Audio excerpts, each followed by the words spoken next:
You ask Tiger to solve. This deals with linear equations with one unknown.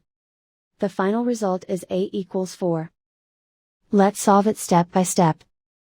Group all a terms on the left side of the equation. Subtract a from both sides. Group like terms. Simplify the arithmetic. Group like terms. Simplify the arithmetic.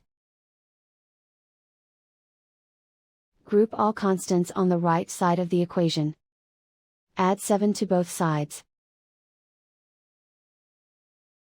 Simplify the arithmetic.